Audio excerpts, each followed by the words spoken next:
మీరు అంటే టీఎస్పీఎస్సీలో మీరు ఎట్లాగో మీకు ర్యాంక్ వచ్చింది, జాబ్ కొట్టేసారు మీరు. కానీ యూపీఎస్సీ అంటే ప్రిపేర్ అవ్వాలంటే చాలా కష్టం. అంటే అసలు చాలా చదవాలి, అంటే ఎగ్జామ్స్ మనం అటెండ్ అయ్యేటప్పుడు కూడా చాలా స్ట్రగుల్స్ ఉంటాయని అంటారు.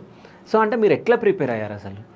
అంటే యూపీఎస్సీ అనేది ఫస్ట్ థింగ్ హార్డ్ కాదండి, చాలా మందికి అది ఒక అందని ద్రాక్షలాగా ఉంటుంది.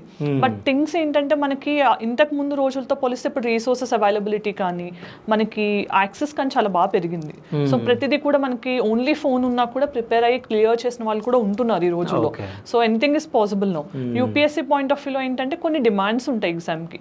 సో ఎగ్జాక్ట్ సిలబస్ తెలుసుకోవడము, ఓన్లీ కొన్ని బుక్స్ని రిపీటెడ్గా చదవడము, అలా మనం రైట్ పాత్లో వెళ్తే కనుక ఫస్ట్ అటెంప్ట్లోనే సక్సెస్ తెచ్చుకోవచ్చు. అదేం కష్టతరం కాదు. సో ఫస్ట్ థింగ్ నాకు అయిన ప్రాబ్లం ఏంటి అంటే, నేను ఫస్ట్ పర్సన్ కూడా, నా ఫ్యామిలీలో సివిల్ సర్వెంట్స్ లేరు. సో నా అంతటి నేను తెలుసుకోవడానికి నాకు టైం పట్టింది. సో అది నాకు అందుకోసమనే నేను నా స్టూడెంట్స్కి కూడా చాలామంది అంటారు, మీరు చాలా ఓపిక్గా చెప్తారు మ్యామ్ ఏది అంటే, నేను ఫేస్ చేసిన సిచ్యువేషన్ వేరే వాళ్ళు ఫేస్ చేయకూడదు అని చెప్పి. సో వాళ్ళకి ఎలాంటి బిగినింగ్ హెసిటెన్సీ ఉన్నా లేకపోతే ఎలాంటి భయాలు ఉన్నా కూడా క్లియర్ అవుట్ అనమాట. ఓకే, అంటే మీరు టీచింగ్ కూడా చేస్తారా? అంటే యూపీఎస్సీ ప్రిపేర్ అవుతున్న వాళ్ళకి? ఎస్ అండి, ఇప్పుడు నేను ఆల్మోస్ట్గా 5.5 years నుంచి ఉన్నాను.